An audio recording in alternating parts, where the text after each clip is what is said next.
வாழ்க வளமுடன். நண்பர்கள் அனைவருக்கும் வணக்கம். நான் உங்கள் நண்பன் Arjun, SEBI registered research analyst. இன்னைக்கு 29 ஜூன் போஸ்ட் மார்க்கு போட்டு பார்த்துடலாம். அதாவது மார்க்கெட் வந்து வெள்ளிக்கிழமை நமக்கு வந்து மொஹரம் ஹாலிடே வந்து நமக்கு வந்து மார்க்கெட் வந்து சேவ் பண்ணி கொடுத்துருச்சு அன்னைக்கு ஹாலிடேங்கிறதுனால. ஆனால் இன்னைக்கு வந்து குளோபல் மார்க்கெட் எல்லாமே கொஞ்சம் பவுன்ஸ் ஆயிருக்குது. ஆனால் நம்ம மார்க்கெட்டு அதனுடைய வெள்ளிக்கிழமையுடைய எஃபெக்டை இன்னைக்கு காட்டிடுச்சுன்னு வச்சுக்கோங்களேன். இப்போ என்ன முக்கியமான நியூஸ், நாளைக்கு நமக்கு வந்து மந்த்லி எக்ஸ்பிரி, நிஃப்டியோட வாலாட்டிலிட்டி எப்படி இருக்கும், எது வரைக்கும் சப்போர்ட் வரும், இந்த சப்போர்ட் ஜோன் வந்துச்சு அப்படின்னா பை பண்ணலாம், அதே மாதிரி இந்த ரெசிஸ்டன்ஸ் வந்துச்சு அப்படின்னா கொஞ்சம் காசியஸாக இருக்கலாம் அப்படிங்கிறது எல்லாமே பார்த்துடலாம். எங்கேயும் ஸ்கிப் பண்ணாமல் பாருங்கள். இந்த வீடியோ உங்களுக்கு கண்டிப்பாக யூஸ்ஃபுல்லாக இருக்கும். இதுவரை என்னோட யூடியூப் சேனலை சப்ஸ்கிரைப் பண்ணல அப்படின்னா சப்ஸ்கிரைப் பண்ணிட்டு பாருங்கள். ரைட்டு, இப்போ எதனால் மார்க்கெட் இன்றைக்கி வந்து இப்படி இறங்குச்சு அப்படின்னு பார்த்தோம் அப்படின்னா, அதாவது இப்போ ரீசெண்டாக ஒரு 10 to 15 டேஸ் இருக்கும். G7 சம்மிட்டில் யூஎஸ் பிரசிடென்ட்டு சைன் பண்ணார். யூஎஸ் ஈரான் பீஸ் டீலில் வந்து சைன் பண்ணார். அதுக்கு அடுத்து ஒரு கப்புள் ஆஃப் டேஸ்லேயே வந்து யூஎஸ் உடைய வைஸ் பிரசிடென்ட் ஜேடி வேன்ஸ் அவர் வந்து சுவிட்சர்லாந்துக்கு போனார். அங்கேயும் வந்து பீஸ்ஃபுல்லாக போச்சு இந்த பேச்சுவார்த்தை அப்படின்னு சொல்லிட்டு தான் போனாங்க. ஆனால் அதுக்கு அடுத்ததே வந்து ஒரு 2-3 நாள்லேயே அட்டாக் பண்ணாங்க. பட் அது வந்து ஒரு பெரிய லெவலில் போகல. ஆனால் இந்த வீக்கெண்ட் ஆனால் போதும் இந்த சின்ராஸை கையில் பிடிக்க முடியாது அப்படிங்கிற மாதிரி ஈரானையும் கையில் பிடிக்க முடியாத மாதிரி ஆயிடுச்சு. இந்த வீக்கெண்டில் என்ன நடந்துச்சு அப்படின்னு பார்த்தோம் அப்படின்னா, அதாவது நான் வீக்லி அனாலிசிஸ் ரிப்போர்ட் நான் வீடியோ ரெக்கார்ட் பண்ணது சாட்டர்டே ஆஃப்டர்நூன். அதுக்கப்புறமா என்ன நடந்துச்சு அப்படின்னு பார்த்தோம் அப்படின்னா, சிங்கப்பூருடைய ஷிப்பை ஈரானை வந்து அட்டாக் பண்ணிக்கிறாங்க. இவங்க வந்து அந்த ஒரு ப்ரொசீஜருக்குள்ளே வரல அந்த ஹார்மூஸ் ஜோனில், அதனால நாங்கள் வந்து அட்டாக் பண்ணணும் அப்படின்ட்டு ஈரான் வந்து ஒரு ஸ்டேட்மெண்ட் கொடுத்துருக்குறாங்க. யூஎஸ் என்ன பண்ணாங்க, நீ எப்படி சிங்கப்பூர் ஷிப்பை வந்து அட்டாக் பண்ணலாம் அப்படின்ட்டு ஈரானுடைய ஏர் ஸ்பேஸு, ஈரானுடைய ஹார்மூஸ் ஜோனில் இருக்கிற மிலிட்ரி கேம்ப் இதெல்லாமே வந்து யூஎஸ் ட்ரோன் அட்டாக் பண்ணாங்க. ஸோ இவங்க ஒரு அட்டாக் பண்ணாங்க, இவங்க ஒரு அட்டாக் பண்ணாங்க. ஓகேங்களா?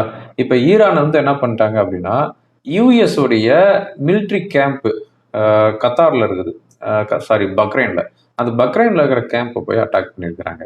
ஓகேங்களா? இப்போ வந்து இது அட்டாக் பண்ணிட்டு இப்போ என்ன ஒரு ஃபைனலாக ஒரு முடிவு பண்ணிட்டாங்க அப்படின்னா, மறுபடியும் பேச்சுவார்த்தை நாம் நடத்தலாம் அப்படின்னு சொல்லியிருக்கிறாங்க. இப்போ இந்த வீடியோ ரெக்கார்ட் பண்ணுறதுக்கு ஒரு 2 மணி நேரத்துக்கு முன்னாடி யூஎஸ் உடைய ஒயிட் ஹவுஸ்லேருந்து ஒரு ஸ்டேட்மெண்ட் கொடுத்துருக்குறாங்க.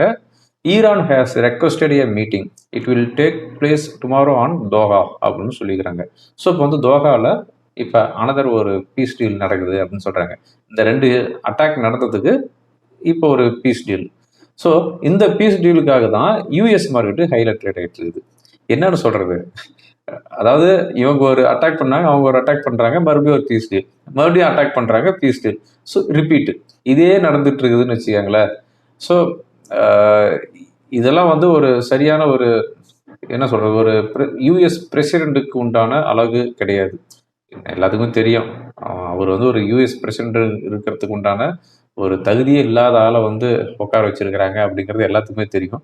இருந்தாலும் அவர் வந்து அப்பப்போ அதை நிரூபிச்சுக்கிட்டே இருக்கிறாருன்னு வச்சுக்கோங்களேன். ஓகே, இதை பற்றி மேற்கொண்டு பேசுறதுக்கு ஒன்றும் இல்லை. ஒரு பிரசிடென்ட்டே வந்து இந்த அளவுக்கு ஒரு கேவலமாக ஒரு எம்ஓயு, அதாவது மெமோரண்டம் ஆஃப் அண்டர்ஸ்டாண்டிங்கில் வந்து சைன் பண்ணதுக்கப்புறம் இவங்க பண்ணுறதும் சரி, அதே மாதிரி ஈரானும் பண்ணுறதும் வந்து கொஞ்சம் கூட ஒரு குளோபல் லெவலுக்கு வந்து பார்க்கும்போது இது கொஞ்சம் கூட ஒரு பொருத்தமானதாக இல்லைன்னு வச்சுக்கோங்களேன். இதனால் வந்து பாதிக்கப்படுறது யார் அப்படின்னா, யூஎஸும் ஈரானும் பாதிக்கப்பட போகிறது கிடையாது. கல்ஃப் கண்ட்ரியே நம்பி இருக்கிறாங்க பார்த்தீங்களா குரூட் ஆயிலுக்கு, சைனா, நம்ம இந்தியா தான் மேஜராக, அதுக்கடுத்து தான் வந்து மொத்த நாடுகள்லாம் நம்பி இருக்கிறாங்க பார்த்தீங்களா, அவங்களுக்கு தான் இதனால் வந்து அஃபெக்ட் ஆகுது. ஓகேங்களா? ரைட், யூஎஸ் மார்க்கெட் என்னாச்சு அப்படின்னு பார்த்தோம் அப்படின்னா, லாஸ்ட்டு ஃப்ரைடே எல்லாமே கொஞ்சம் டவுனில் தான் க்ளோஸ் ஆயிருக்குது. அதான் ஆல்மோஸ்ட் ஃப்ளாட்டாக தான் க்ளோஸ் ஆயிருக்குது லாஸ்ட் ஃப்ரைடே. ஆனால் இன்னைக்கு மார்னிங்லேருந்தே வந்து ஹையில் தான் ட்ரேட் ஆகிட்டு இருக்குது. காரணம் என்னன்னா, அந்த ஆக்சியாஸ் அப்படிங்கிற ரிப்போர்ட் என்ன கொடுத்துருக்குறாங்க, தோஹாவில் ஃப்ரெஷ் ஸ்டாக் நடக்க போகுது அப்படின்னு சொல்லியிருக்கிறதுனால இப்போ வந்து யூஎஸ் ஃபியூச்சர் கிட்டத்தட்ட 300 பாயிண்ட் ஹையில் ட்ரேட் ஆகிட்டு இருக்குது.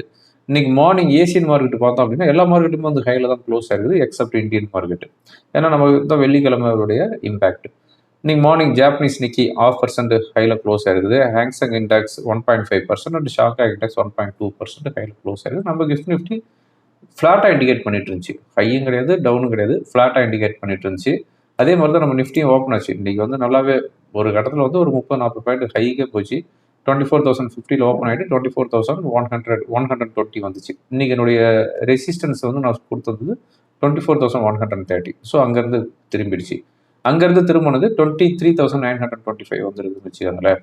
ஸோ ஃபைனலாக வந்து ஆல்மோஸ்ட் டே ஸ்லோவில் தான் வந்து நிஃப்டி வந்து க்ளோஸ் ஆகிருக்குது. சென்செக்ஸ் 372 பாயிண்ட்ஸ் டவுனில் க்ளோஸ் ஆகிருக்குது. 76,728 செட்டில் ஆகிருக்குது. நிஃப்டி 109 பாயிண்ட்ஸ் டவுனில் க்ளோஸ் ஆகுது. 0.46%, 23,946 செட்டில் ஆகுது.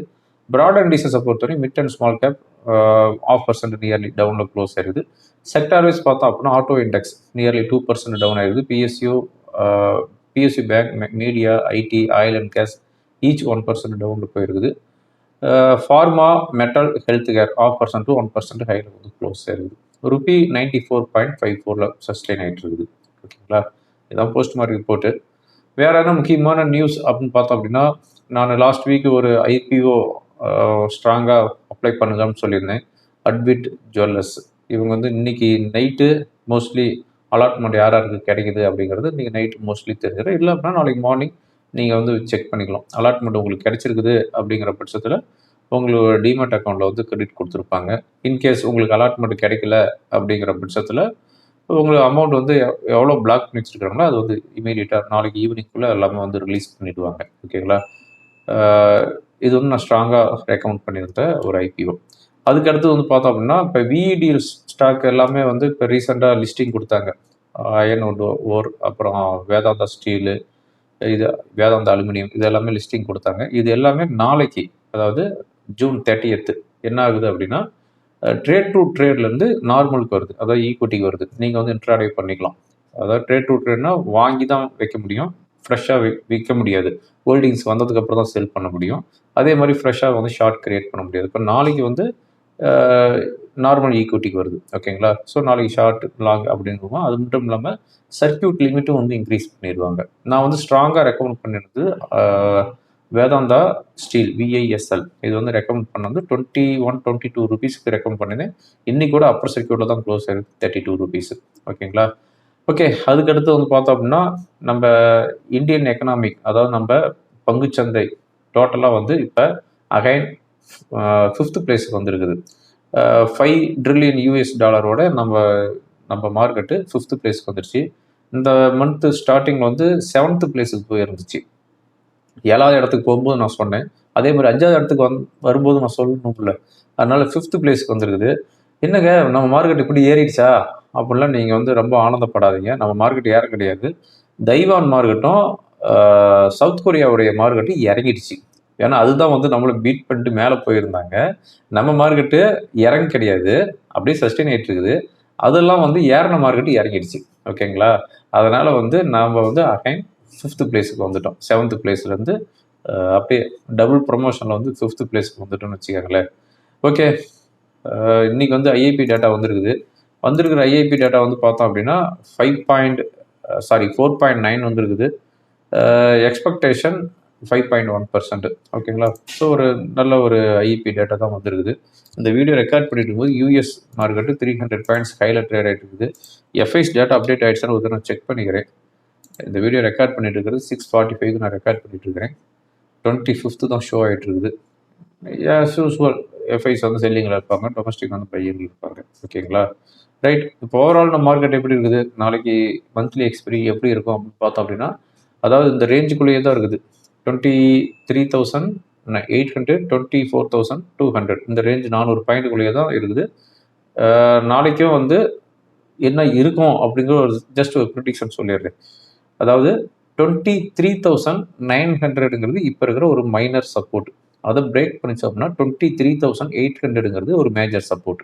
ஓகேங்களா, 23,800க்கு கீழே போகிறதுக்கு உண்டான பாசிபிலிட்டிஸ் 90% இருக்கிறதுக்கு வாய்ப்பு இல்லை. அப்படிங்கும்போது 23,800 இல்லை 23,830 அந்த ரேஞ்ச் வரும்போது நீங்கள் வந்து ஃப்ரெஷ் லாங் எடுக்கலாம். க்ளோசிங் பேசிஸ் 23,800ங்கிறது ஸ்டாப் லாஸாக வச்சுக்கலாம். ஓகேங்களா, ஸோ அது வந்து ஒரு குரூசியல் சப்போர்ட்டுங்கனால அந்த லெவல் வரும்போது லாங் எடுக்கலாம். ஆஸ் யூஸ்வலாகவே வந்து பார்த்தோம் அப்படின்னா நமக்கு வந்து எவ்ரி நியூ எக்ஸ்பிரியில் வந்து மார்க்கெட் இன்க்ரீஸ் ஆகுது. அப்படிங்கும்போது நாளைக்கு நமக்கு வந்து மந்த்லி செட்டில்மெண்ட் முடிஞ்சதுக்கப்புறம் நாளை மறுநாள் புதன்கிழமை வந்து ஜூலை சீரீஸோடைய வெரி ஃபர்ஸ்ட் டே. அப்படிங்கும்போது சென்டிமெண்ட்டாக வந்து நம்ம மார்க்கெட் இன்க்ரீஸ் ஆகும்.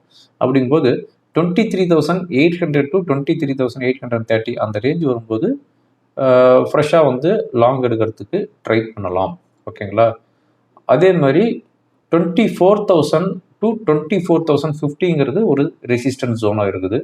இன்கேஸ் 24,550க்கு மேலே சஸ்டெயின் ஆகிட்டு இருந்துச்சு அப்படின்னா then will move to 24,100 break பண்ணுறதுக்கு வாய்ப்புகள் இருக்குது. அதனால் நாளைக்கு வந்து இந்த ரேஞ்சுக்குள்ளே தான் இருக்கும். ஹையர் லெவல் வந்துச்சு அப்படின்னா ரொம்ப காசியஸாக இருங்க. 24,100 லெவல். அதே மாதிரி 23,800 to 850 வந்துச்சு அப்படின்னா அந்த இடத்துல வந்து பையிங் ஆப்பர்ச்சுனிட்டி வர்றதுக்கு வாய்ப்பு இருக்குது. Depend on the market condition. மார்க்கெட்டுக்கு முன்னாடி இந்த ப்ரிடிக்ஷன் நான் சொல்கிறேன். பட் லைவ் மார்க்கெட்டில் சேஞ்சஸ் இருக்கும். என்னுடைய free Telegram channel flying calls Arjun, அந்த லிங்க் டிஸ்கிரிப்ஷனில் கொடுத்துருக்கிறேன். அதில் ஜாயின் பண்ணிக்காங்க. Important news. நாளைக்கு வந்து Nifty, bank Nifty, mid cap Nifty, fin Nifty இதனுடைய எக்ஸ்பெரிலாம் இருக்குது.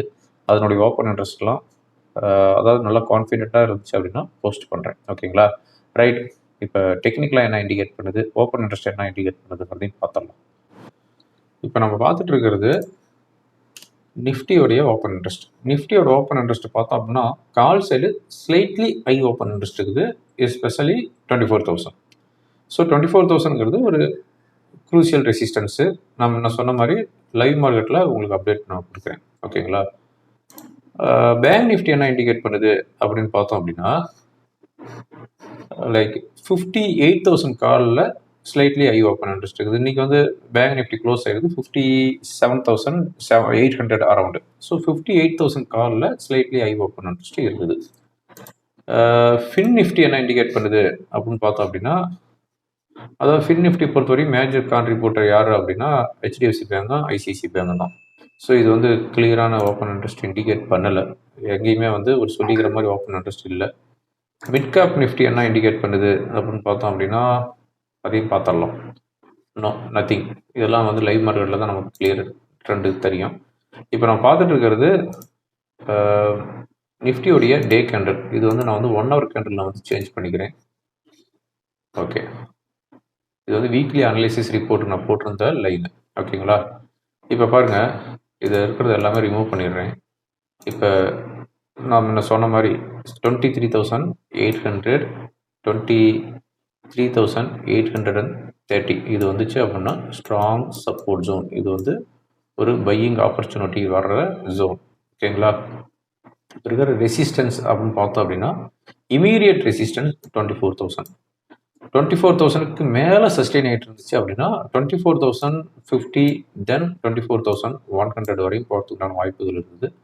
சப்போஸ் இந்த 24,100 இந்த ரேஞ்ச் வந்துச்சு அப்படின்னா கொஞ்சம் காசியஸாக இருங்க. அந்த இடத்துல போய் ஃப்ரெஷ்ஷாக பை பண்ணலாமா அப்படின்னா கொஞ்சம் வெயிட் பண்ணுங்கள். நமக்கு கிளியர் கன்ஃபர்மேஷன் எங்கே கிடைக்குது அப்படின்னா 24,200க்கு மேலே க்ளோஸ் ஆனால் தான் கிளியர் கன்ஃபர்மேஷன் கிடைக்குது ஒரு அப் ட்ரெண்டுக்கு. ஸோ இந்த ரேஞ்ச் வரும்போது கொஞ்சம் காசியஸாக இருக்கிறது பெட்ரு. ஓகேங்களா? ஸோ இதுதான் டியூஸ்டே அன்னைக்கு மார்க்கெட்டோடைய ட்ரெண்டாக இருக்கிறதுக்கான வாய்ப்பு இருக்குது. ஓகே ஃப்ரெண்ட்ஸ், இந்த வீடியோ உங்களுக்கு ரொம்ப யூஸ்ஃபுல்லாக இருக்குன்னு நினைக்கிறேன். யூஸ்ஃபுல்லாக இருந்துச்சு அப்படின்னா ஃப்ரெண்டுங்களுக்கு ஃபார்வர்ட் பண்ணுங்கள். தேங்க்யூ ஃபார் வாட்சிங். வாழ்க வளமுடன்.